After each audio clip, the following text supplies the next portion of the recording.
Fala, meu povo, estamos aqui em mais um episódio. A série de Neemias acabou reconstruindo nosso coração, mas temos um episódio bônus, não é mesmo, Giovana? Exatamente, estamos aqui. Fala oi, Dudu, primeiro. Eu tô aqui. Valeu. Posso falar? Pode Corta falar. pra mim. Estamos Pode aqui com Marcelo. Dá oi. Faz assim, ó. Faz assim. Ó, Marcelo. Faz assim. Não, Giovana, aqui. não, meu Deus. Dorama. pra É quem assim, não- todo convidado tem que fazer o coraçãozinho. Giovana, eu tô querendo ir pra Coreia ano que vem. Nossa. Pra Seul é top. Não, nunca foi, né? Mas dizer que é top. Deve Estamos, ser, né? estamos aqui gravando esse episódio porque nós vamos ter esse final de semana, dia 12 e 13 de agosto, nossa conferência missionária em nossa igreja. E estamos recebendo aqui o pastor Marcelo Bolonha, que será um dos preletores do da nossa conferência. E, pastor, um prazer recebê-lo aqui na nossa humilde residência. E que bom que o senhor veio, tá aqui, né? O senhor estava aqui já quarta-feira no nosso seminário, a gente se conheceu lá, conversou um pouquinho. E a gente bateu um papo hoje aqui sobre missões, sobre a realidade missionária, um pouquinho sobre a sua vida também, né? Sobre o seu chamado e os desafios que Deus tem dado ao senhor lá no Paraguai, na cidade de Concepción Exatamente. do Paraguai. É um prazer estar aqui com os irmãos na primeira cast, né, poder Primeira cast. compartilhar aquilo que Deus tem feito em nossas vidas, através de nós e por nós. Amém. Primeiro, pastor, quero dizer que essa caneca aí é um presente nosso pro senhor, Já tá é bom? sua. Já é sua. Uma aguinha. Nós estamos servindo água, né? Aguinha. É água. A gente tem que Não, mudar. tem Botar que um mu- chá, um café, cappuccino. Não, você, Não, Giovana, mas a gente sempre... já alterou às vezes já. Porque É. hoje que foi água. É, mesmo. já teve dia de ser cappuccino. Já teve dia de ser cappuccino. Um dia, mas teve. Mas teve, Não, né? teve 2 Não importa. dias. Vamos lá, vamos começar a nossa conversa com o pastor? Conversa. Não que a gente não já tenha começado. Já né? começou. Mas vamos lá. Pastor, quantos anos o senhor tem? Eu tenho 52 anos. 52 anos e no campo missionário. Me diz como começou isso aí, pastor. Bom, de ministério eu tenho 29 anos.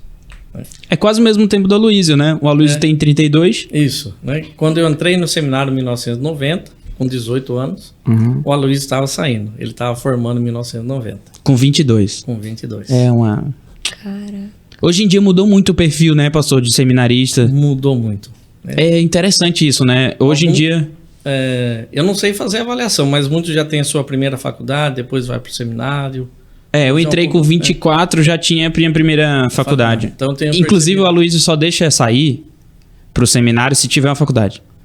Então, O conselho não libera. Tudo depende de cada região, né, e o momento, né? O meu chamado se deu aos 15 anos de idade.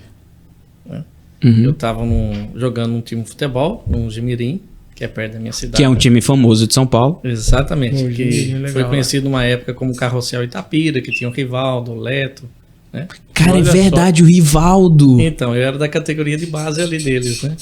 Aham, que top, cara. E- Pô, Rivaldo é da minha terra, né, de Recife. Então, e eu sou sempre de família presbiteriana, já sou a 4ª geração de presbiteriano. Na verdade, a igreja de Itapira, uma igreja histórica, ela é a 8ª igreja em organização no Brasil, Caraca. né? Ela tem 160 anos, vai completar ano que vem 100. Hoje a gente tá completando 164 anos, né?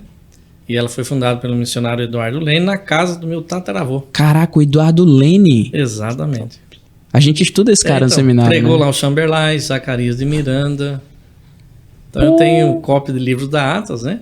E, Pedaço da história da EPB aqui. Caramba, Viu pô. só? e o Eduardo Lene ficou hospedado no hotel do meu tataravô. E ali ele pregou a palavra para ele e ele se converteu. E meu tataravô doou o terreno da igreja para começar a igreja lá em Itapira. Rapaz do céu, tá vendo como é a vida? E eu não sabia, até contei tempos atrás, eu fui pregar na cidade de Espírito Santo do Pinhal, uns parentes, lá não. Agora que está plantando IPB, tem só IPI. E uma das pessoas era parente, falou: eu me lembro quando você nasceu, a sua mãe e sua avó fizeram uma oração de consagração para que você fosse pastor. E eu não sabia disso, né? Então, e quando eu voltei, já era pastor há muito tempo, perguntei para minha mãe: é verdade que vocês oraram? Falou: sim, né? E por que vocês nunca me disseram? Para não influenciar, né? Então eles me levantaram consagrando o Senhor para que fosse chamado. Aí eu voltei, saí do futebol, voltei a trabalhar numa farmácia, que eu já trabalhava antes, e até os 18 anos, então, eu trabalhei nessa farmácia e depois já fui para o seminário. E aí se passaram um longo período. Um longo período. O senhor se formou no Seminário de Campinas? Formei no Seminário de Campinas, no SPS. Mas a sua família era de Itapira mesmo. Itapira mesmo. 70 quilômetros de Campinas, dá uns 80 pertinho. quilômetros. Aí o senhor vai pro seminário e o senhor mora no seminário? Eu moro no seminário, faço internato, moro ali os 4 anos. E Quantos depois- anos o senhor terminou? 4 anos. Não, o senhor terminou com quantos anos? Com 22. 22 E também. com 23 já era ordenado já, Lá em São Paulo. lá em São Paulo. Casei com 23 também. Fui ordenado E como- em novembro e casei Aham. em dezembro de 94. E como que veio... Porque aí, por exemplo, só para quem ainda não conhece o trâmite da Igreja Presbiteriana, né? Você tem um ano antes de ir pro seminário de aspirante. Depois, hoje são 5 anos de seminário, né? Naquela Sim. época eram 4. 4. Aí, em alguns lugares ainda é 4, né? Sim. Então, você passa 5 anos no seminário, depois você tem de 1 a 3 anos para ser ordenado, né? Esse é o trâmite normal. Normalmente, em 1 ano você é ordenado. E aí, o senhor é ordenado, e aí o chamado missionário vem como? Porque uma coisa é o chamado pastoral. Eu creio que ele veio junto quando eu tinha 15 anos. Aham. Né? Porque aí eu falei com o meu pastor, pensava então fazer o IBEL. Daí ele explicou que pela situação já era melhor fazer direto o seminário, senão eu ia fazer o IBEL, depois ter que fazer o seminário. Então o pastor me orientou e eu não tinha, foi na minha época que veio esse 3 anos de profissão de fé, mas eu já tinha todo esse período. Eu não cumpri todas essas regras que vieram depois. Um ano no presbitério, um ano na igreja. Só teve um ano na igreja, quando eu falei que queria ir, eles me deram um ponto de pregação para eu começar, né? A igreja alugou um local, falou, já que você quer ir para o seminário, então você começa uma igreja. Né? E aí a gente ia fazer visita, conseguimos um local próprio e reunimos ali durante a semana. E também era líder de grupo familiar, né? Que hoje é chamado célula, mas naquela época eu era ainda jovem. Só que eu estudava à noite, né? Porque eu tinha que trabalhar manhã e tarde, eu trabalhava. Então, quando dava para eu participar durante a noite, eu participava, senão em domingo. E eu sempre tive desejo de trabalho missionário. E eu doava minhas férias, por exemplo, em 1991, eu tive aqui no quilômetro 180, eu tive em Apuí. No Apuí 180, É. lá perto do Maitá. Isso. Caraca. Eu fiquei isso Que daqui para lá dá depois do Maitá, né? É Isso. depois do Maitá. No 1991, imagina a dificuldade até chegar lá de Humaitá até Apuí, foram Não, mais se de para 10 chegar horas. aqui em Porto Velho, aqui em Paraná, Porto Velho já era difícil, para lá, né? Então, eu tive esse desejo, então eu sempre doei minhas férias para junto de missões. Porque eu gostava então de missões e creio que é uma função importante na igreja. Pensava em África, porque antigamente falava missões era África, né? Que quase não se ouvia falar em outro lugar, ou fazer missão era África. E aí eu me casei, ainda mantendo esse chamado. A minha esposa falava que não queria fazer missões, aí depois, Glória a Deus. né? Tá vendo? Depois eu fiz um mestrado em missões no Andrew Jumper, em 2001, né? E Eu vou começar ano que vem. eu recomendo que todos os pastores façam. O mestrado em missões. É missiologia, né? É. E aí ficou esse stand-by, esse chamado, porque eu falei, eu só vou quando Deus chamar toda a família, né? Não tinha um local definido, eu não sabia. E eu tenho uma séria dificuldade com idiomas, né? Nasci no interior, criado no interior, né? E de repente, em 2013, a minha filha mais velha, Mariana, falou assim, pai, vamos numa viagem missionária? O senhor prega tanto sobre missões na igreja, fala sobre missões. E ela falou assim, vamos. Eu falei, estou vendo uma viagem para o Chile. Uhum. Aí já estava fechado, eu não sei se financeiramente eu ia conseguir também pagar, né? E ela achou uma para o Paraguai, para Concepção. Falei, parece que é amigo do senhor, o pastor Alfredo. Pastor Alfredo, grande abraço. Ele é o coordenador do projeto Amor que Transforma a Nação, que nos apoia lá há 10 anos. Ele leva 40 pessoas todo ano lá para Concepção. Cara, isso é o que eu tenho vontade de fazer, velho. Né? Então leva profissionais É um lugar liberais, legal pra você ir estar nas férias. né? Então é um trabalho muito legal que passam 10 dias lá em Concepção. E eu não gostava muito de andar de ônibus naquela época, né? O ônibus naquela época não reclinava tanto o banco quanto reclina hoje e tal, né? Não tem leito mais. Não tinha leito. Não tinha leito, não né? tinha leito. Era só o leito da morte só, né? Então a gente caminhava aí. E aí foram 24 horas de ônibus até chegar a Ponta Porã. Depois fizemos o traslado do ônibus brasileiro para o ônibus paraguai e fomos até em Concepção. E lá a igreja estava há 8 anos sem um pastor de tempo integral.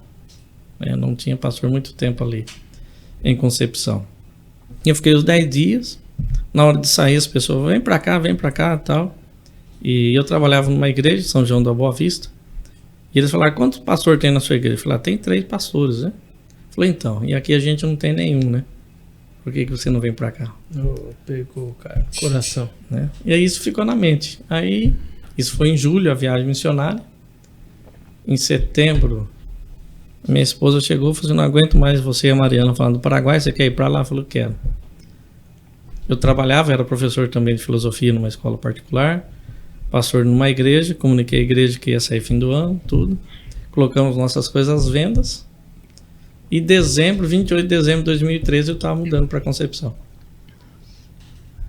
Fazer 10 Simples anos, assim. então, que o senhor tá... Simples assim. Tá vendo, Giovana? É louco. Então, e assim estou lá há 10 anos. E a realidade lá? Como que é a realidade no país lá? Porque é um país meio conturbado, né? Cheio de pormenores. Eu acho engraçado do meio conturbado. Cheio de pormenores. É muito conturbado, né? Mas eu digo Eu assim... creio que é até menos que o Brasil, mas vamos dizer assim, a dificuldade que eu tenho lá é 2 idiomas oficiais, o castelhano e o guarani. E o Guarani? Né? Por exemplo, você sabe o que tem aqui dentro da água, aqui dentro dessa caneca? Em guarani? Hã? Em guarani é água. É quase igual em francês. Né? É lã, Francês né? também é lã. Então, assim, dificuldade de aprender o idioma, né? Como eu falei. Aí os filhos. Os meus filhos na época, a Mariana tinha 18, 17 para 18, Rafael tinha 15 e a Ana Júlia 12. Tiveram que deixar tudo aqui no Brasil, os amigos. Um fazia um judô, fazia dança, fazia ginástica olímpica. Todos assim, mas Deus nos abençoou de uma tal maneira que eles tiveram dificuldade de adaptação, mas na escola, né? Nem todos, mas tiveram. Lá tem uma escola presbiteriana, né? Centro Educacional Presbiteriano. Em Concepção. Em Concepção. A escola é da igreja e nós temos 2 escolas no país. E em São Lourenço também tem o Instituto Presbiteriano Paraguai Brasil, que vai até o 6º ano. E o nosso vai do jardim até o ensino médio. Que legal. Que top. E eu fui para ser capelão, mas depois eu tive que assumir a direção da escola. Eu era responsável por 4 igrejas. Todo o Paraguai hoje tem 54 anos e a igreja do Paraguai ela é o primeiro fruto da IPB fora do país. Primeira plantação da igreja da IPB, por isso que estamos falando de história aqui hoje.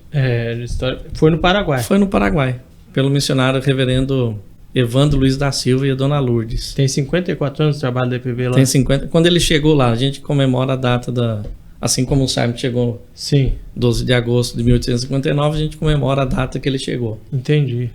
E somos apenas 145 presbiterianos em todo o país. Caraca. É pouco, né? É muito pouco. Somos apenas 3 igrejas organizadas. Assunção, São Lourenço, que é a grande Assunção, e Concepción, que é a mãe de todas, né? E temos congregação presbiterial em Santa Rita, que é mais perto de Cidade del Leste, que é uns 30 quilômetros de Cidade del Leste, e tem uma congregação presbiterial em Pedro Juan Cabaleiro. Somos 7 pastores por país, 4 brasileiros e 3 paraguaios. O primeiro fruto do reverendo Evandro, dessa família, gerou 2 pastores, o reverendo Buenaventura, que foi o primeiro pastor paraguaio, e o irmão dele, o reverendo Eulório Jimenez, que está pastoreando São Lourenço. O pai do reverendo Bueno era um feiticeiro. Caraca. Né? E ali houve a primeira conversão ali na casa de um feiticeiro, que Deus trabalhou ali. Bom, disso daí, a igreja é um campo muito difícil. Por exemplo, Concepção, já passaram ali 23 pastores. E eu estou há 10 anos. Então, em 44 anos passou 23 pastores. É o que está mais tempo lá. Eu que estou mais tempo lá. A turma fala que eu não sou teimoso, né? Que teimoso é quem teima comigo, né? Então, eu estou lá perseverando nesse trabalho. E sou responsável por 4 igrejas. Em Belém, Ruguari, 25 de abril. Cada domingo, de manhã, eu estou numa congregação levar Santa Ceia, porque muitos também não tinham energia elétrica, agora já tem já. E meus filhos eram responsáveis pela escola dominical. Mas a Mariana e a Ana Júlia já voltaram para o Brasil esse ano passado, melhor dizendo. E então está eu, minha esposa e o Rafael lá em Concepção. Cara. É isso aí. E lá, assim, O senhor falou que foi convertido numa família de feiticeiro. Como que é essa situação lá, cultural? É muito esse lado mais místico que tem? É muita a questão da própria colonização cristã católica, que também tem uma influência muito grande lá no Paraguai, que a gente sabe. Como que eles têm... Como que isso se processa? Porque nós somos 143 lá, né? Um número pequeno. Mas eu penso que dentro de uma realidade... que é uma realidade num país difícil, aí cheio de multiculturas. Se você pegar 143 no Nepal, por exemplo, já é uma vitória do caramba, né? Exatamente. Estamos isso feliz da vida. Colocando em perspectiva, a gente dependendo pode até pensar de como em que pé for 54 anos, mas a palavra é assim, pode ser que hoje são 145, daqui a pouco vai estar 200 mil lá e a gente não sabe. A dificuldade, assim, porque é uma cultura mais indígena, pensamento indígena no centro urbano, né? Caramba, isso é um caso fantástico de antropologia, né? Exatamente. Então, Marcelo Carvalho, Fábio Ribas podem nos ajudar aí. Oxô, né?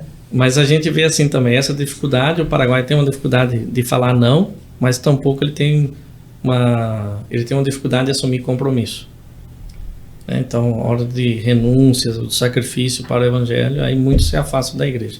Eu brinco lá em Concepção que tem mais ex-presbiteriano do que presbiteriano. Eu ando pela cidade, eu era da presbiteriana. Eu era da presbiteriana. Né? Então, e a gente pergunta o motivo da saída, não sabem explicar. Tampouco foram para outras igrejas evangélicas. É um país tradicionalmente católico, 92% da população é católica. Ele nasce católico, então tem uma dificuldade em abandonar a tradição.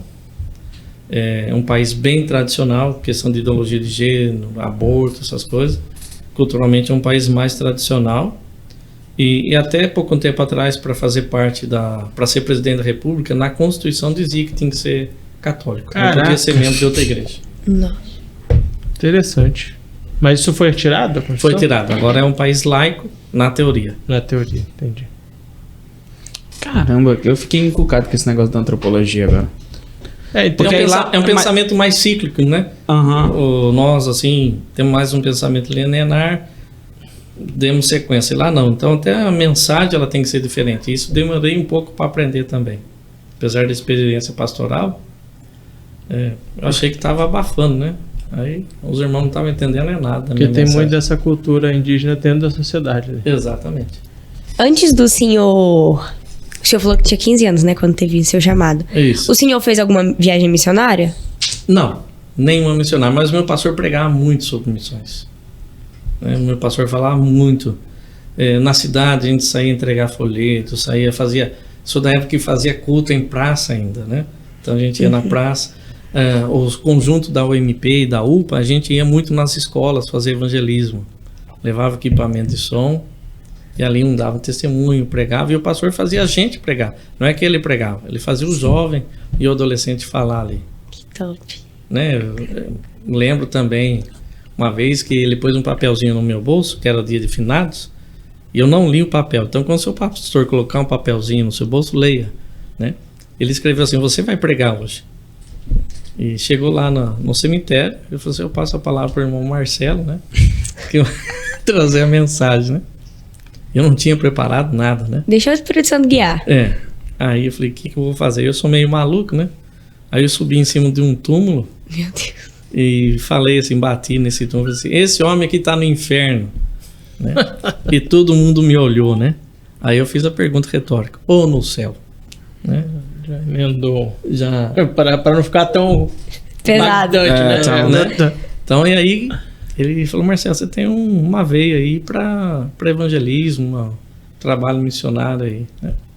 Então isso ele foi motivando também, a própria igreja reconheceu isso, né?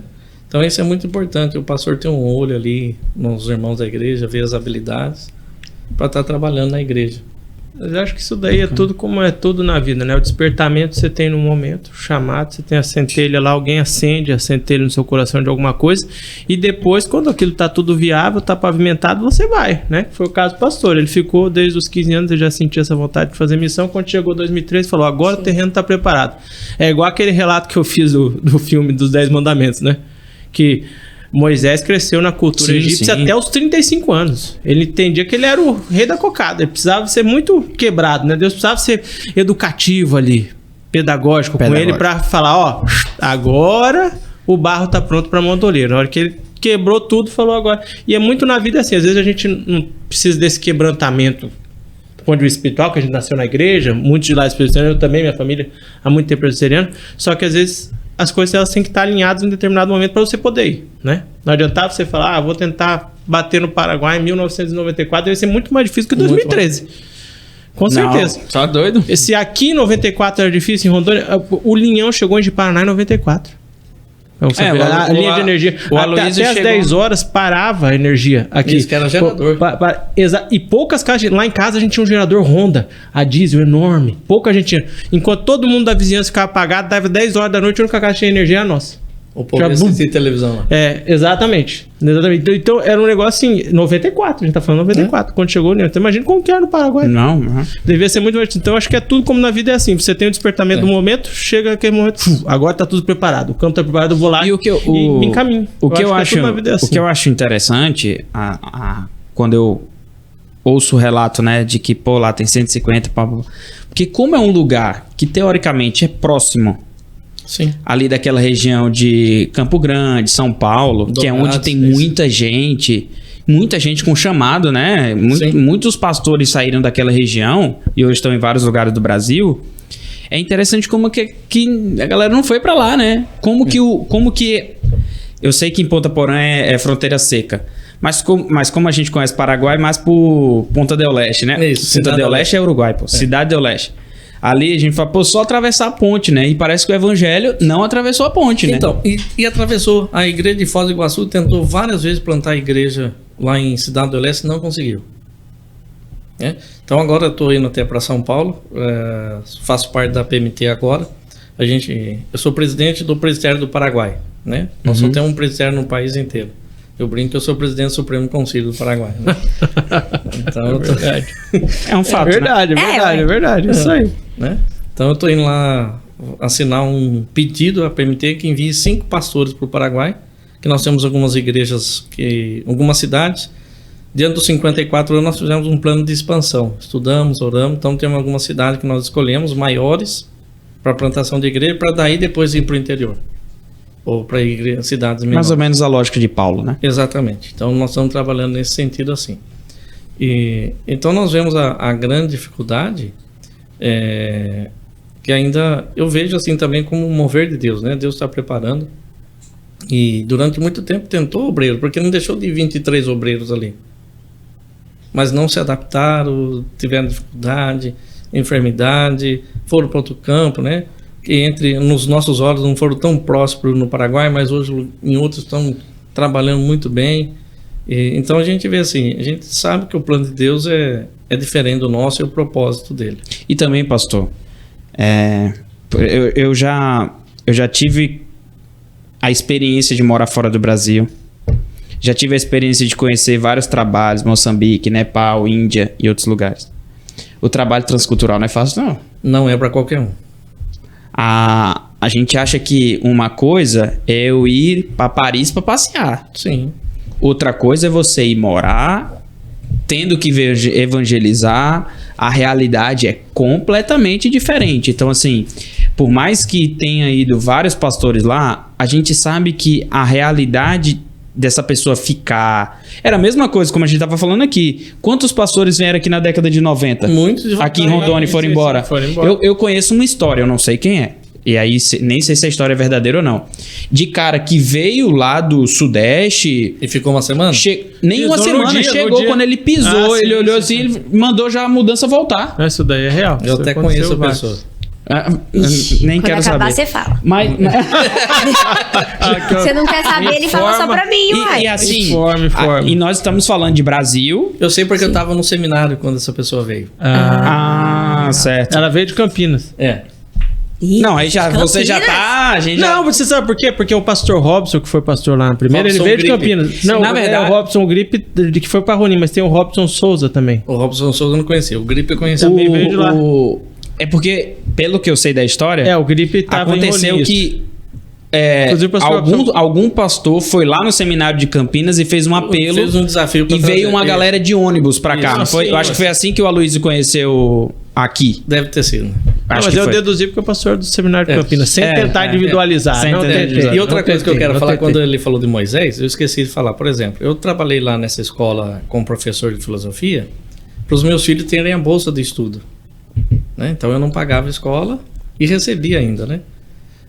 Mas na verdade eu estava me moldando, preparando para ser diretor do colégio presbiteriano. Com certeza. Caraca. Como Deus é que exatamente. vocês, morando no Paraguai, como que vocês encontram novas pessoas? Relacionamento, né? Ali, então tem a facilidade da escola, pais de alunos, Sim. alunos. Então é um meio ali, né? E eu vejo assim que o pastor ele tem que estar presente na sociedade. Por exemplo, eu quando eu vou num bar numa cidade, isso não só no Brasil, eu escolhi um barbeiro. Eu só corto o cabelo ali, Eu faço isso também. porque daí eu vou criando um vínculo. Fiz 5 anos com um cara né? só. Eu vou abastecer, eu procuro ir no mesmo posto. Né? Sim. E aí você vai desenvolvendo na padaria, todas essas Empatia, coisas. né? As pessoas vão ficando. Aí você torna-se conhecido, né? Mas é difícil, você vai no barbeiro, ou no caso lá na Concepção, no peluqueiro, né? Você não sabe falar idioma, você vai pedir para ele cortar o cabelo, que jeito? Primeira vez que eu cheguei, sentei e falei assim, como que o senhor quer que corte? Eu falei, tentei explicar, tive que usar boné um mês, né? Porque não ficou Ficou daquele top, né? né? Então hoje depois a gente já pega a manha, tira a foto, fala, eu quero mais ou menos desse jeito. Até a gente aprender. Você vai no supermercado, vai na feira, né? O alface deixa de ser alface, passa a ser lechuga, né? Beterraba deixa de ser beterraba, passa a ser remolacha. Quer dizer, então você fica a princípio com mímica, né? Compra, de repente coisa que é barata, coisa que é cara, né? Coisa que é cara no Brasil. Por exemplo, uma couve-flor lá na minha cidade é R$26. Eu quase não gosto de couve-flor. Mas você vê o preço de R$30, chama. Fala, nossa, que vontade de comer couve-flor, né? Mas é uma coisa que, devido ao clima, que lá chega a fazer 52, 49 graus, assim, tranquilamente. Nossa. Né? E também chega a Suave. fazer 3 graus, 4 graus também. Ali é. Lá. Faça a sua pergunta. Qual foi o trabalho mais recente que o senhor fez? O trabalho mais recente é a reconstrução do Centro Educacional Presbiteriano. Em 2019 ele caiu, literalmente a escola caiu, Caiu, tipo... desabou, Tipo, Ah, caiu. tá. tipo caindo. Entendi. E de repente eu tenho que chegar ali, mostrar minha firmeza, minha fé e começar uma reconstrução, né? Porque na cidade tem 17 escolas católicas particulares e só uma cristã, que é a presbiteriana. Foi fundada por quê? Porque os filhos dos crentes estavam nessas escolas, estavam confundindo suas cabeças e aprendendo doutrina que não condiz com a nossa doutrina ou com a doutrina bíblica. Aí o pastor na época teve essa visão, o reverendo Everton, fundou a escola presbiteriana. Depois veio outros pastores, eu não vou citar, senão é capaz de eu esquecer algum, né? Aí a PMT, no caso, na época, junto à Missões Estrangeiras, ainda comprou um local próprio. Depois, na época de outro pastor, ampliou. E agora coube a mim a fazer a reconstrução desse centro. Ô, Heavy, deixa eu só dar um passo para trás. Como que funciona, por exemplo, essa questão da PMT?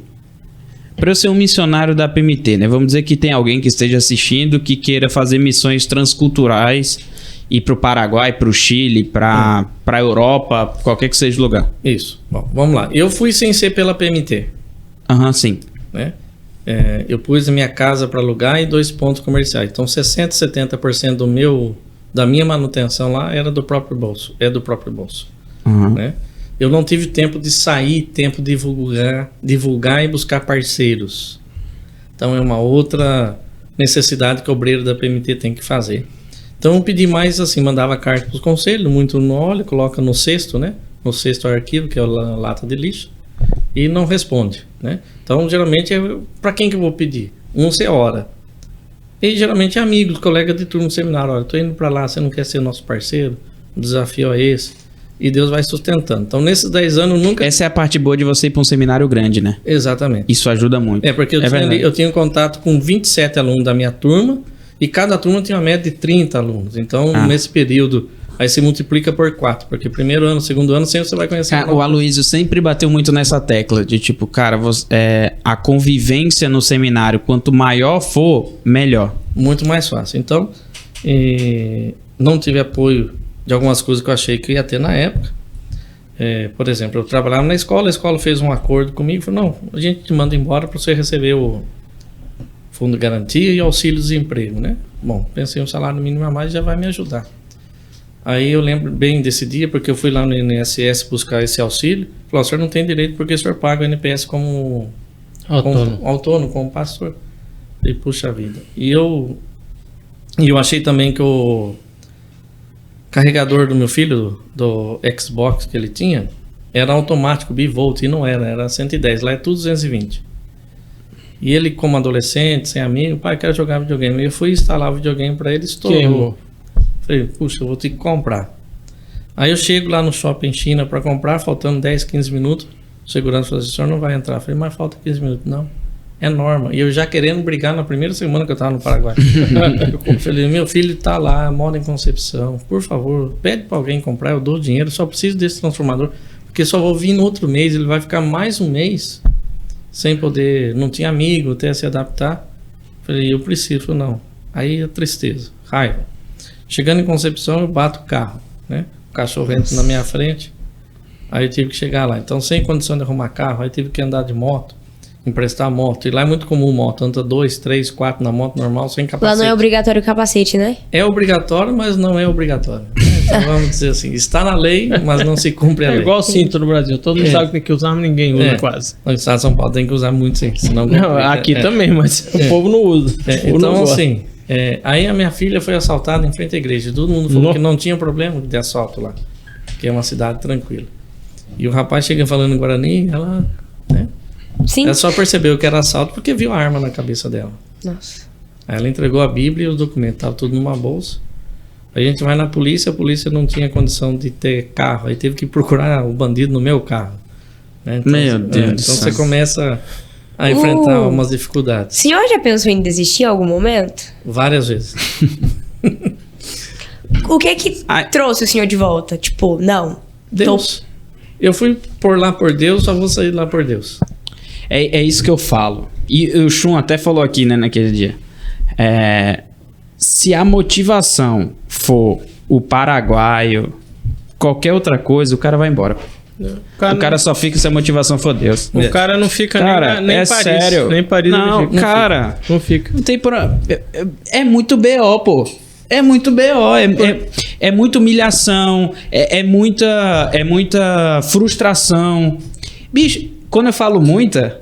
É muita. É bitrem atrás de bitrem, pô. Não, é muito. E você assim, tocou no negócio seguinte, interessante, aquela hora que você falou de missão transcultural. Uma coisa é você como visitante em qualquer lugar. O visitante, ele é bem tratado porque é visitante, ele vai embora. Quando você vai pra lá, o cara fala, não, agora a gente vai dar o tratamento VIP, né? Que é o tratamento vamos ver se o cara suporta, porque é um teste também. Os locais te testam, toda hora. Eles vão te testar em qualquer lugar onde você vai. Você muda de uma cidade pra outra, você vai ver. A cultura você já não muda. Não, você com chega em outra certeza. cidade, não, fulano e tal, é estrangeiro, ó, de fora. Ele pode ser de uma outra cidade. Então, isso daí que é o que você falou. Se você for pensar só nos termos reais aqui, você não fica em lugar nenhum. Mas, Giovana, Você isso precisa assim, sustentar. é tanto no trabalho lá do pastor no Paraguai, mas aqui também, tipo assim. Cara, se você for botar na ponta do lápis, não vale a pena ser pastor, não. Se você for colocar questão financeira, não sei o que, é melhor você passar no concurso e ficar de boa lá. Pastor, se você for colocar na ponta do lápis, não vai ser nem presbítero, pastor. Não vai, não vai. Vale a pena, Você nem vai- o trabalho de lidar com pessoas, a gente sabe disso. Não, com certeza. Não é fácil, não é fácil. Aí toda essa Só por dificuldade Deus. levou o senhor pra PMT. Não. Teve mais dificuldade. Por exemplo, aí nas primeiras semanas que eu cheguei lá, terminou a igreja, eu todo animado, né, tal, culto. No começo eu pregava, um irmão entendia bem português, ele traduzia pro espanhol, né? E aí chega um... Ao senhor pregava, tinha alguém que traduzia simultâneo ali. Isso. E aí chegou Interessante. um rapaz de moto, né? Com outro, na garupa. Falou assim, eu quero falar com o pastor, né? Aí o pastor que tava saindo, tava fazendo tudo, eu falei, ele ali. Ele falou, não, eu quero falar com o pastor novo. Eu falei, nossa, eu já tô conhecido aqui na cidade, né? Nem mal cheguei, já. Eu vim dizer aqui que o diabo me mandou, que eu vou perturbar a vida do senhor, eu vou perseguir o senhor e a família do senhor. Ai, tá repreendido. Sem eu conhecer, sem ele me conhecer. O cara apareceu do nada, brotou Do nada, lá. brotou, parou a moto, desceu, parecia meio bêbado, fez isso. Aí eu falei, então fala pra ele que o meu Deus é muito maior, ele vai me sustentar e eu não tenho medo de nenhuma ameaça. Aí falou da outra dificuldade, minha filha mais nova, Ana Júlia, ela estava passando mal e o hospital lá é diferente. Você vai, ele dá a receita, você compra, volta no hospital para aplicar a injeção, que ele não tem o soro, nada. Não tem como você vem aqui. Não, ele te dá o papel, você volta. Eles não têm. Não tem. Você vai, compra e eles vêm e aplicam a injeção. Mas você tem que comprar. Se você tem para comprar, você é medicado. Se não tem, problema é seu. Aí minha esposa falou assim, Marcelo, vamos no hospital particular então, para a Júlia aplicar essa injeção, né? Porque ela é alérgica de pirona. E a pediatra que nos atendeu e tal. Fomos comprar. Mas eu ia parar num. Aí a pessoa, não, vamos no outro, né? E ali a moça começou a aplicar na veia dela. Ela começou, pai, tô sentindo falta de ar. E a mão dela começou a entortar. E eu falei, moça, ela não tá passando bem. Não, é normal. Eu falei, não é normal. Aí como eu trabalhei em farmácia, eu sabia que era alguma reação. Aí o médico tava passando. Felizmente ou infelizmente teve um acidente. E tava uma grande equipe de médicos, né? Nós chamamos o médico veio correndo, aí veio com desfibrilador, todas essas coisas. E eu e minha esposa no corredor. Eu falei, Deus, se a Ana Júlia morrer, certeza que minha esposa e toda a família vai querer voltar. Essa foi a minha oração. E a minha esposa falou assim, Senhor, se o Senhor levar a Ana Júlia, eu entendo. Mas preserve ela pra gente fazer a missão aqui todos juntos. Então isso no prazo de 3 meses, dizendo assim, é o cartão de boas-vindas. É isso que você quer. Né? Era de pirona que tava na veia dela? Não, era um outro medicamento, eu nem lembro agora, mas assim, então Deus preservou várias coisas que foi sucedendo. Então desanimou membro, igreja, né, pessoa que você confiava, trabalhava com a gente na escola, de repente pega algo que não é para pegar, que não pertence a ele, né? E você confia nessa pessoa, de repente desaparece coisa, eu precisei mudar, irmãos que foram ajudar a fazer mudança, apareceu com roupa minha na igreja, então você fica assim... O cara ainda ia pra igreja. Com a roupa, né? Com aquela roupa no empréstimo não voluntário, né? Eu se sumir uma roupa eu não percebo, mas minha esposa percebeu e falou, vai lá, vai ter um furinho assim, assim assado, né? Aí eu fui lá, tinha um furinho que minha esposa falou, é a sua roupa mesmo.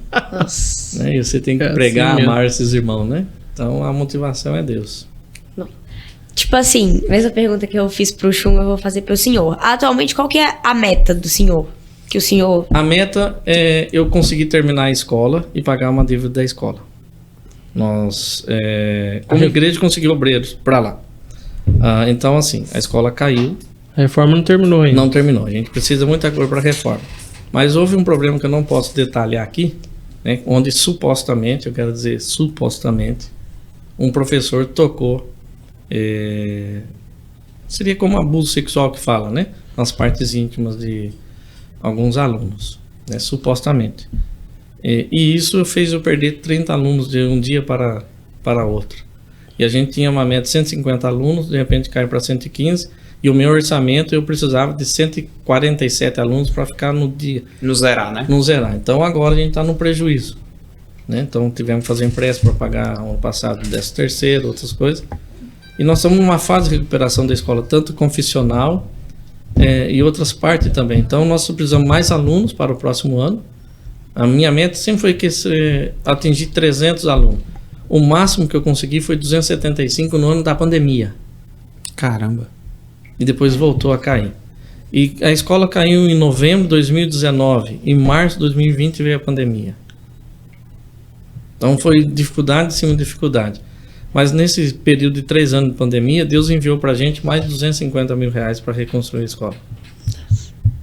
Então quem quiser ver amanhã, nós vamos passar os vídeos lá na primeira igreja, vai ver como que está a escola, como que ela era e como que ela está. Então ano que vem eu vou estar mais no Brasil, desafiando obreiros para ir para o Paraguai. Por isso eu já estive no seminário aqui no Oeste do Brasil, vou estar em outro seminário, já estive no SPS em Campinas.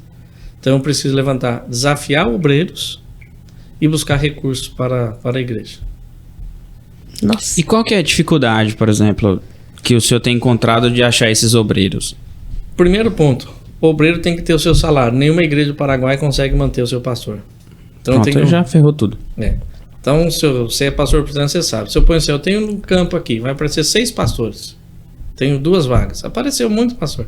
O que eu tenho que fazer? Olha, você tem que conseguir pessoas que vão te pagar 5 mil reais para você se manter, pagar aluguel, toda a sua despesa, quer dizer, ele vai para lá dependendo da igreja. Por exemplo, eu não tenho FAP, não tenho 13º, não tenho auxílio internet, não que seja ruim, estou falando que os missionários não têm isso, Então a gente depende muito da fidelidade dos irmãos e da contribuição dos irmãos. E algumas igrejas, só aí vou entrar no caso da PMT, uma que foi ordem do meu presbitério. Para a gente te auxiliar, a gente quer que você faça parte do órgão oficial da igreja, que é a PMT. Eu quis, só diante da urgência, eu tive que ir para lá. E para mim fazer o curso em São Paulo era muito difícil, tanto financeiramente quanto de tempo, né, para estar indo para São Paulo. Aí Deus abençoou que eu consegui fazer na pandemia, consegui fazer online, facilitou várias coisas. E aí também foi que algumas igrejas só estão recebendo missionários para as suas conferências ou para ser parceiras, desde que sejam oficiais da igreja. Aí a gente ganha na divulgação, o material, né? A IPB tem toda a estrutura, então isso facilita muito estar no quadro missionário PMT. Tem que fazer o CFM, tem que falar com o seu pastor da igreja local. Tem que fazer o seminário, o CFM. Não, o seminário não precisa. Não precisa? Não precisa. Ele tem que fazer o CFM, que é o Centro de Formação Missiológica. Se ele é pastor, aí sim, mas se não... E a esposa também faz 4 matérias obrigatórias, né? A PMT não manda, não é só o pastor, vai a família. Pode ser solteiro ou solteira, não tem problema. Aí, tipo, se casar, a esposa tem que fazer. A esposa tem que fazer 4 módulos. Se não me falha a memória, são 16 ou 20 módulos, por aí. Eu fui dispensado de alguns que eu tinha mestrado, então consegui eliminar alguns módulos aí. Aí tem que fazer o CTM, que é o Centro de Treinamento Missionário, obrigatório para tanto as missões nacionais, plantação de igreja, revitalização, tem que fazer esse curso que geralmente faz lá em Patrocínio. Que é um mês, né? É um mês, né? Então lá eu fiz no esse curso também. Aí a PMT te dá uma pré-benda, né? De hoje está em R$2.000 para casado e solteiro R$1.500. Diante da necessidade do campo é muito pouco. E tanto do Paraguai, quem está na França, o valor é o mesmo. Putz, aí não dá, né? É o mesmo. O curso é escasso. O valor é o mesmo. O valor é o mesmo. Então, na verdade, a PMT dá 2.000 pro cara... E dá uma carta de recomendação e autorizando você a visitar as igrejas. Aí o cara tem que ir nas igrejas e tal pra fazer o rolê. Isso, aí ele vai nas igrejas, muitas vezes ele recebe a oferta até da viagem, muitas vezes não, né? E ele não sabe que aquela igreja vai ser parceiro ou não. Sim. Ele vem divulgar. Aí eu falo que é Deus que move o coração do conselho e da necessidade, né? Tipo assim, mediante a todas essas dificuldades que o missionário tem, qual foi pro senhor, uma pergunta mais pessoal, que mais fez o senhor se sentir realizado e ver, tipo, nossa, meu trabalho realmente tá top? Eu não vejo assim, aí é difícil eu falar. Paul Washer, eu gosto muito do Paul Washer. Ele é batista, mas ele trabalhou muito tempo no Peru, né? Então ele é meio brabo também, né? Meio bravo, que nem eu. Eu sou brincalhão, mas eu sou bravo também. Então ele fala assim: se você fizer programações carnais, você vai atrair pessoas carnais para a igreja. Eu estava conversando com o Elvis no caminho disso. Então hoje, muitas igrejas estão centralizadas só em manter os membros da igreja, faz programações só para os membros, não visa a evangelização e atingir outras pessoas. E à medida que e ele fala isso, e à medida que você se sente realizado no ministério, no sentido, é top, é porque eu estou fazendo para mim e não para Deus. Então, eu vou mais no texto lá de Romano, que fala assim: eu sou devedor tanto a gregos e bárbaros. Então, eu ainda acho que falta muito para fazer. Eu achei que eu estava indo bem no momento. Aí Deus falou assim: meu ouro, meu é a prata. Você não fez nada, você é apenas um instrumento. Se eu não pregar, a pedra vai pregar. E eu costumo dizer assim: se Deus usou a mula, no caso do balão, por que não vai usar o pastor Marcelo? Pastor Marcelo. Analogia interessante. E assim, pastor, o senhor falou de uma realidade de dificuldades dentro do Paraguai, e isso daí é muito vivendo a dependência de Deus, né? Com o passar do tempo, porque é o seu trabalho diário. Eu digo assim, o senhor falou, falta recurso para isso. Daí no outro dia vai estar faltando do mesmo jeito. Exato. Então você não sabe de onde vai vir. E como que o senhor tem trabalhado isso? Assim, isso não pode ser uma ansiedade, mas como que o senhor trabalha isso? O senhor vive muito... Eu digo que eu aprendi a orar no Paraguai. Já tinha tantos anos de pastorado, mas eu aprendi a orar no Paraguai. Que é você orar e confiar e descansar no Senhor. Como diz o Salmo 37:5. Entrega ao Senhor o teu caminho, confia nele, mas ele fará. O Elvis está num grupo de WhatsApp, ele pode testemunhar aí. Eu tenho um grupo de intercessores e colaboradores. Então, toda a igreja que é minha parceira está nesse grupo de WhatsApp, que é mais fácil enviar os relatórios. Entendi. Então, Ótima ideia, né? Então, e também pedido de orações. Tem gente que fala assim, eu quero entrar nesse grupo, eu não vou contribuir com o senhor, mas eu pergunto 10 vezes, você vai estar orando por mim, você vai estar divulgando os nossos pedidos de oração na sua igreja local. Então, geralmente, se uma igreja local tem uma... Como que é? Coisa missionária? Um grupo? Não, tem um nome. Uma comissão? Comissão? Não, tem Ministério, né? Departamento de Missões. Departamento de Missões. Então, geralmente, eu coloco quem é do Departamento de Missões nesse grupo, né? E aí eu coloco os meus pedidos de orações, irmãos. O último foi exame de coração, essas coisas que eu precisava fazer. Eu precisava R$ 1.100 para fazer alguns exames. Passou 2 minutos, o irmão que está lá na Nova Zelândia falou, pastor, eu pago para o senhor. Assim também, quando furou o carro, estragou meu carro, então eu vou pondo. Alguns demoram mais, outros menos, mas Deus nunca deixou de suprir aquilo que é necessário. E quando ele não respondeu, eu entendo que aquilo não era necessário para mim. Aí entra o texto de Tiago: pedis e não recebes porque pedis mal. Né? Então aí é muito claro para mim. Teve a laje da escola estava caindo de novo. O prédio que era seminovo, não o que caiu, um outro estava soltando os blocos de concreto. E eu ia perder mais alunos. Os pais estavam lá. É diferente a reação Paraguai. E nós vamos tirar os alunos. Falei, eu não posso perder aluno. Eu estava no IBEL fazendo CTM. Falei, faz o orçamento, quanto eu preciso? O Pedro fez mais ou menos 15 milhões em Guarani, que dava na época R$10.000. E eu coloquei esse pedido no grupo. Irmãos, eu preciso de R$10.000. Pus foto, como que está a situação. E era 8 horas da noite, eu tinha conseguido os R$10.000. Nossa. E o que eu faço também, quem entrar no meu Facebook é assim, como disse o Elvis de testemunho, irmãos, falta só 5, falta só 7. Irmãos, já conseguimos. Então, muita transparência dos missionários, isso é importante também. Não, vou esperar mais um pouquinho para ver se entra. Não. Eu pedi R$10.000, chegou os R$10.000, chegou os R$500. Falei, irmãos, já conseguimos. Não, ainda não conseguimos. Né? Então, a gente tem compromisso de pagar material de construção, às vezes me dá 15 dias, 20 dias. E nesses 20 dias eu vou orando, né? A gente vai até jejuando, né? Coisa que a gente não aprende no seminário, né?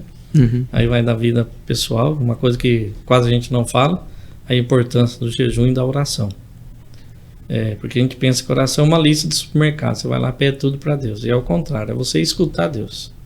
Eu penso assim, que oração, você escuta Deus, aquilo que Ele está querendo para sua vida. Então eu faço assim, então eu até brinco, né? A pessoa me vê ao vivo no Facebook, Instagram, já sabe, lá vem o pastor Marcelo pedir dinheiro, né? E Deus tem suprido nisso, tem usado as redes sociais nesse sentido assim. E Deus tem sido fiel. Em nenhum momento eu pensei em deixar o campo por falta de dinheiro. Várias vezes eu deixei, por tristeza, por mano, pela família, traição de irmãos, no sentido, puxa, eu estou fazendo tudo pela escola, ele fala mal de mim, né? Uhum. Isso sim me motivou a querer ir embora.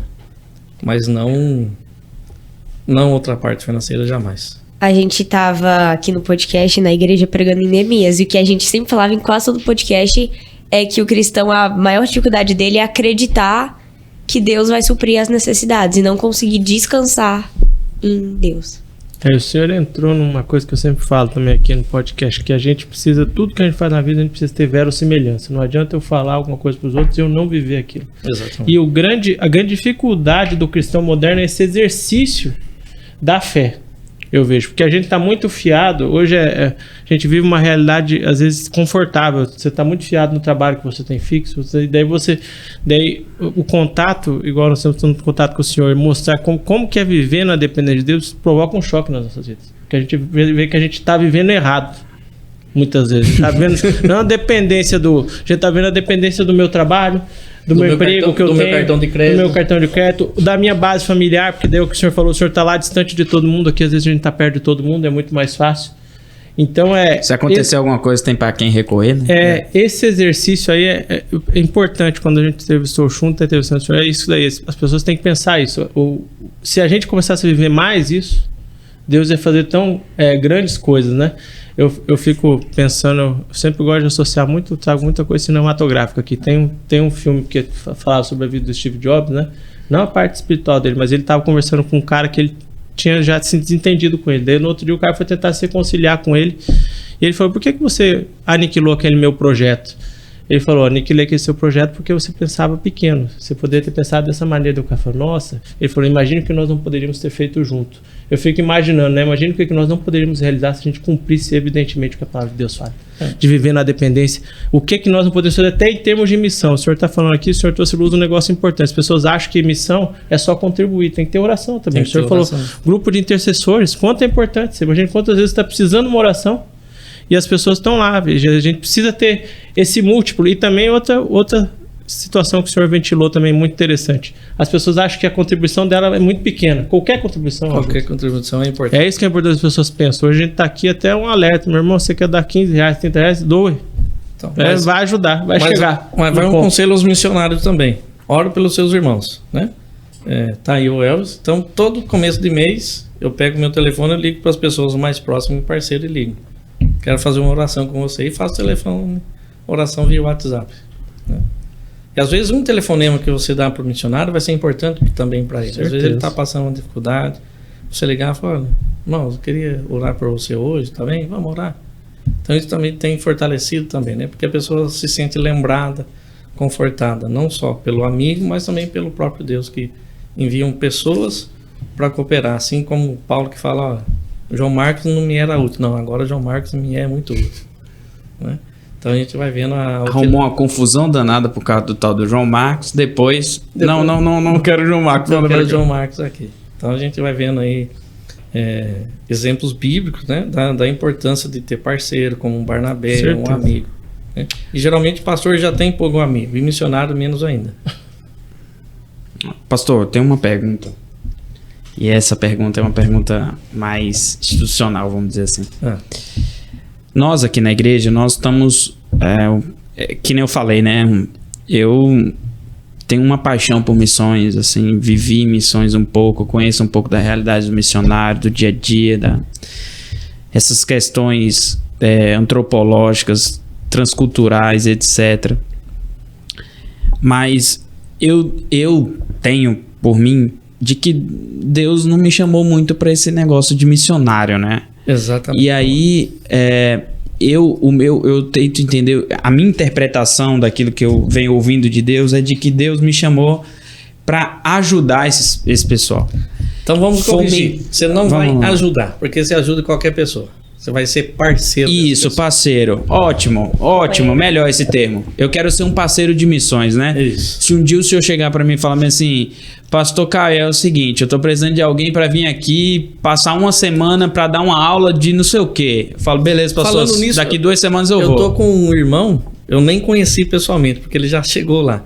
Da primeira igreja de Belo Horizonte, ele quer ir pro seminário e tem desejo transcultural. E o pastor me descobriu e ele tá lá em Concepção, vai passar 3 meses com a gente lá, o Daniel Falcão. Aí. Então, assim, por exemplo, eu já fiz isso na Índia mesmo, né? Eu tenho um amigo lá, missionário, ele me ligou, cara, eu tô precisando de alguém para falar sobre isso, você pode vir? Beleza, fui lá e tal. E aí, a minha ideia hoje como pastor é como que, a minha pergunta é essa, né? Como que a gente pode trazer uma visão missionária para a igreja? E aí, o que eu quero propor é o seguinte: eu não entendo como uma visão missionária somente, tá aqui a lista de missionário, vamos orar por ele, vamos mandar dinheiro e tal. Mas o meu sonho era que a igreja pensasse missiologicamente, interpretasse as escrituras missiologicamente, a vida delas fosse baseada dentro da missão. Então vamos lá. Eu falo que existem 3 maneiras de se envolver com missões. E de fato nem todo recebeu chamado para ir para o campo missionário. Uns para pastores, professores, mestres, tá lá. Você pega o texto de Gálatas, tá lá. 3 maneiras de se envolver em missões: orando, contribuindo e indo. Nem todos vão fazer os 3, mas todos podem orar. Eu costumo dizer que até o surdo, o mudo vai poder orar. Isso aí vai mesmo. Né? Então ele ora no coração, vai estar intercedendo. Então, contribuindo, sendo fiel na sua igreja, nos seus dízimos, ofertas, instituição. Porque a instituição manda 10% para o Supremo Concílio, que retorna a PMT junto a missões nacionais. 54%, né? 54%. Indo além da fidelidade dízimo oferta, você fazer uma oferta de sacrifício. Por exemplo, eu não quero fazer propaganda de lanche, mas você vai e pega aquele lanche feliz, né? Que o povo gosta. Você vai doar um lanche feliz por mês para missões. Você vai estar desafiando a sua igreja e mostrando aquilo que o missionário necessita. Então você pode receber um videozinho semanal, ter um momento no culto para falar dos países onde tem perseguição, orar para os missionários que estão lá. Então a igreja começa a respirar missões a partir do pastor. Se o pastor não tiver envolvimento missionário ou visão missionária, esquece. Dificilmente a igreja local vai ter. E tem a frase, agora esqueci o nome do autor, que ele diz assim: cada coração com Cristo é um missionário. Cada coração sem Cristo é um campo missionário. Então a Giovana vai ser missionária na faculdade dela. O irmão vai ser missionário no trabalho dele. Porque muitas vezes, tanto você como pastor e eu como missionário, não vão ter contato com essas pessoas. Quem vai ter o contato? A irmã que é sal da terra e luz do mundo, que ela tem que ser missionária onde ela está. Ela tem uma missão: proclamar o evangelho. Caraca.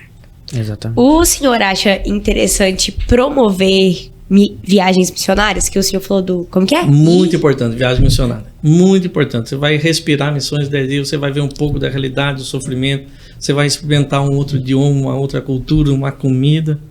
Aí você vai falar, puxa vida, eu acho que eu posso ser parceiro mais dedicado aqui na obra. Tenho muita E vontade de fazer. eu penso assim, pastor, eu com 20 anos, eu tranquei a faculdade e fui passar um ano fazendo missões, né? E eu falo que não é uma questão só de... Claro que muito da minha visão missionária também veio desse um ano, né? Sim.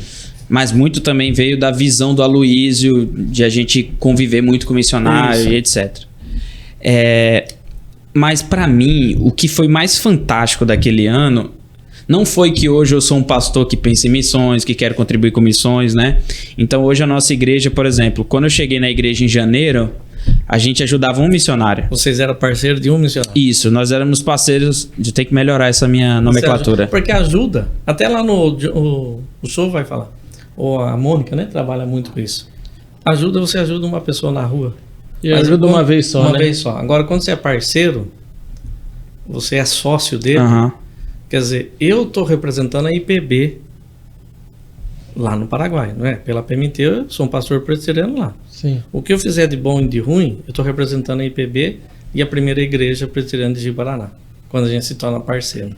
Sim, então sim. começa a criar um vínculo verdade, maior, né? É verdade. Então, por isso que eu gosto desse termo também, parceiro. Você vai começar a sentir, puxa, Marcelo quebrou o carro dele. Isso qualquer coisa, só o parceiro que sabe, porque não é uma pessoa, ainda que seja da igreja, vai ficar sabendo. Só os mais próximos vai saber das dificuldades do missionário. E eu desafio a igreja a promover missões não só no mês de agosto. Não, sim. Mas chamar missionário todo mês, se possível. Né? Aí a gente tinha lá a gente tem ainda, né, como parceiro, o pastor Egimar lá na Nova Zelândia. Sim, conheço ele, estava no Chile. Isso, estava no Chile. Aí, agora, em março, a gente foi lá e fez o contato com o pastor Diego lá em Delhi. Na Índia. E agora nós estamos querendo já assumir mais 3 missionários. A gente fez algumas mudanças no orçamento. No orçamento. A gente mudou algumas coisas e a gente já está querendo assumir mais 3 missionários para o mês que vem já. E aí você pensa assim, pô, mas isso aqui veio daquela visão. Mas aí por que eu, dentro até da pergunta da Giovana, aquele ano não mudou só isso. Aquele ano que eu passei lá fez com que eu entendesse de que todas as áreas da minha vida é missão. Exatamente, foi o que eu falei. Todas as áreas da vida. E aí é que eu penso, por exemplo, assim, meu sonho, né? Isso é uma coisa que tá na minha cabeça, vamos ver se vai, né? Imagina a Giovana termina o ensino médio dela, com 18 anos, 17 anos. Tem que ser 18 anos, é melhor ir maioridade do que menor idade. Com 18 anos, aí a Giovana pega e fala assim, eu quero ir passar um ano fazendo missões.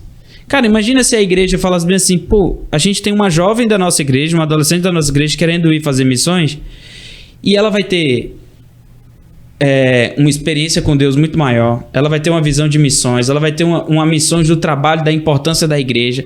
Quando ela volta com todo esse arcabouço, cara... É isso que eu falo. Quando você se envolve e é parceiro de missões, Deus multiplica o orçamento da igreja. Posso falar de 2 igrejas que agora são parceiras novas comigo lá do presbitério. E o pastor falou, Marcelo, a gente não pode contribuir mais que R$100. Hoje tá ótimo. Falei, tá ótimo. Aí ele me ligou agora e falou, Marcelo, não é que depois que a gente colocou o seu nome que estamos contribuindo, agora a gente já vai conseguir enviar R$100 para outro missionário?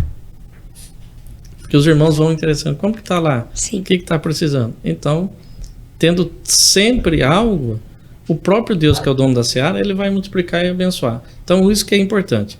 A agência não envia nenhum missionário. Quem envia é a igreja. É a igreja. Né? Então, a agência é só um facilitador, questão de documentos, trâmites, treinamento, alguma coisa assim. Então, Na verdade, a PMT ajuda muito nisso aí, né? Questão de visto, questão de socorro, um monte de coisa tem lá. Tem plano de socorro, onde países que missionário não pode trabalhar, já tem forma de resgate, com o que ele tem que fazer, treinamento para fugir do país, perseguição. Então, tem toda já a orientação para isso já também. Ajuda pra caramba, gente. Né? Então, facilita em muito. Então, é o que eu falo. Você tem que ser um missionário local e desse local, muitas vezes, Deus vai tirar alguém para enviar para um campo missionário. Top. Eu tenho um professor que eu conversei com ele sobre missões. E ele me falou que ele acha que todo cristão tem que fazer, pelo menos, fazer um trabalho missionário. Porque quando você volta, você fala, tá, tipo, eu sei o que... Claro que não 100%, mas pelo menos 1% do que um missionário pode estar passando. E tenho muita vontade de fazer, mas... Por exemplo... Cara, você podia pegar... Não te cortando, Heavy, mas... Você podia pegar, por exemplo, tuas férias agora, final do ano. Pega teu pai, bota no carro e vai lá, pô. Aqui perto. Daqui lá dá o quê? Perto? Não, perto assim. Dá uns 2 dias de carro, né? Uns 2 dias de carro. 2 dias dá. 2 dias. 1.700 quilômetros, eu acho que é que eu vi de Porto Velho. Onde que eu tava esses dias? Porto Velho. Eu acho que alguma igreja que eu tava, eu fiz o cálculo. Mas assim, isso é importante. 2 dias. Outra coisa é perguntar também se o missionário vai estar lá. Às vezes a gente tá de férias. Não, sim, com certeza. Eu Com costumo certeza. dizer Importante. que muita gente se oferece em janeiro e geralmente, como a gente mora num país perto, a gente vem ver a família e eu venho divulgar, venho para reunião institucional, venho para o meu presbitério uma vez por ano. E então a gente faz esse trabalho também. Por exemplo, eu vejo a dificuldade minha, né? O meu pai, eu tive que colocar ele no asilo, né? E eu vi lá na minha cidade que só a Assembleia faz o trabalho no asilo. Mas eu já fiz isso lá na minha cidade. Então eu desafio a UPA, a mocidade, a comprar 30 cortadores de unha e esses adolescentes lá cortar a unha dessas pessoas de idade. Cara, eu nunca tinha pensado nisso. Negócio tão simples, né? Mas você O já que muda pra a vida da gente é realidade. simples, da pra Caraca, eles cortar a é- unha, mano, não Muda a tinha... realidade. Ixi!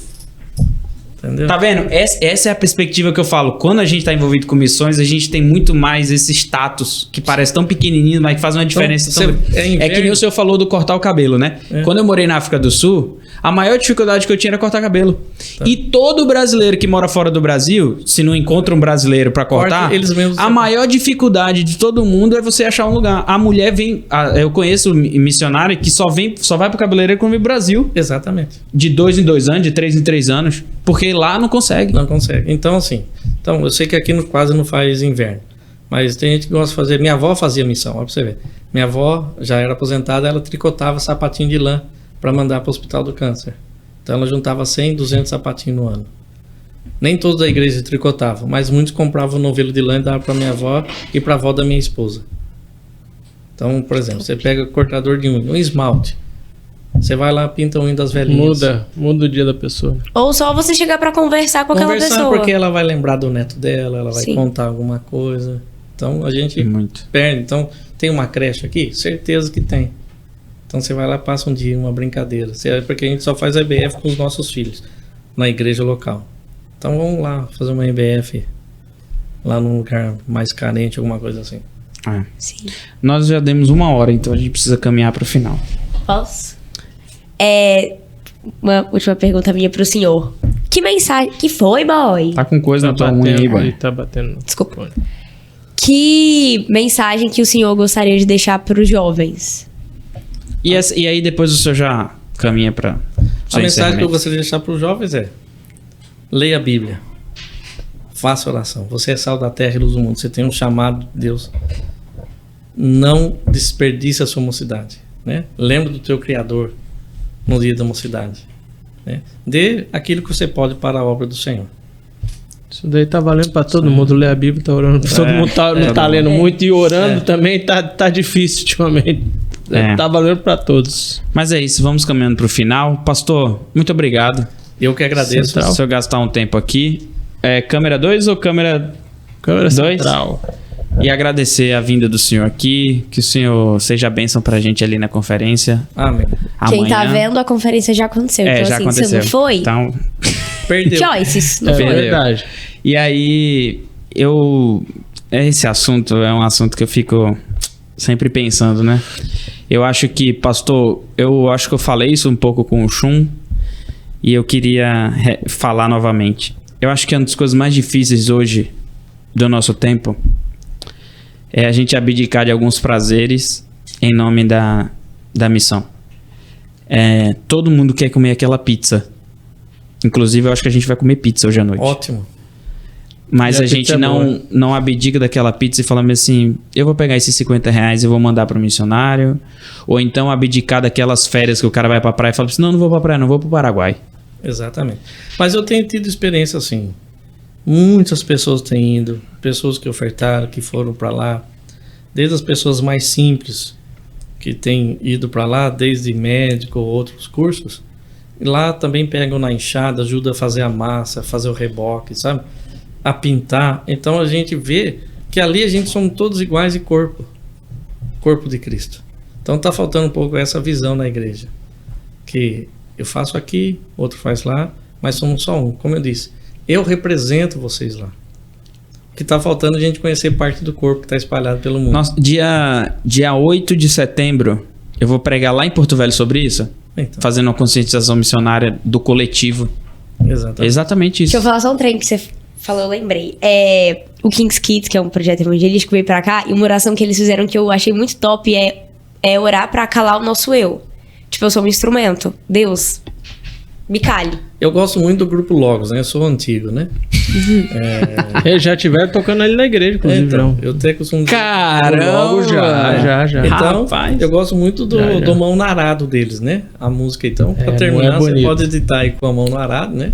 Que quem tem posto a mão no arado não pode olhar para trás. Então, eu já aprendi a viver.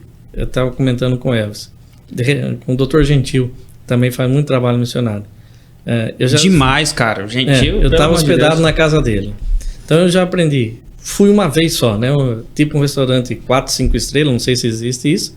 Como fui um trabalho missionário, a pessoa não tinha que oferecer, o pastor comer cachorro quente ou espetinho na rua. O cachorro quente tá bom. Né? Então, assim, eu não tenho, e o missionário e todo crente tem isso, porque Paulo diz, olha, eu aprendi a viver contente em toda e qualquer situação. Exatamente. É isso aí. Meu povo, Beleza. Deus abençoe vocês. Mais um episódio Falou. aqui que nós estamos gravando, terminando. E que vocês assistam, compartilhem, curtem, comentem. Faz tudo. Faz Ativa assim, o sim, sininho. a gente podia fazer assim. Comenta aqui embaixo. Vamos ver se vai dar certo, né? O quê? Comenta aqui embaixo, Aqui embaixo aquilo que no você achou YouTube. mais interessante da nossa conversa. E manda uma palavra pro pastor Marcelo de motivação, ânimo e de descansar no Senhor. E ativa o sininho, manda bom? essa mensagem pra todo mundo que você quiser e caminha, faz download, faz o que você As quiser. informações do pastor Marcelo, Facebook, Instagram. O senhor tem Instagram, né? Tem. É naquele. O senhor tem eu que vi lá fazer um naquele. TikTok, tá? Hã? O senhor tem que fazer um É TikTok. isso que então os adolescentes estão velho. desafiando a fazer o velho. TikTok, né? Tem que fazer eu o já tenho o tique, né? Eu Só tenho falta. toque. Só falta. Eu também preciso fazer esse negócio, Tem que velho. fazer. Eu faço pra você se quiser. Cara, eu preciso fazer. E é isso, gente. Deus abençoe. Pastor, Deus abençoe o senhor muito. Amém. Tá? Espero ter contribuído aí com vocês. Com Deus certeza. abençoe. Com certeza. É né? isso. Só de compartilhar já anima a nossa alma. Amém. Verdade. Valeu, É. pessoal. Valeu, meu Nossa povo. próxima- Deus abençoe. Beijinhos. Abraço pra todo Falou. mundo. Tchau, tchau. Abraço.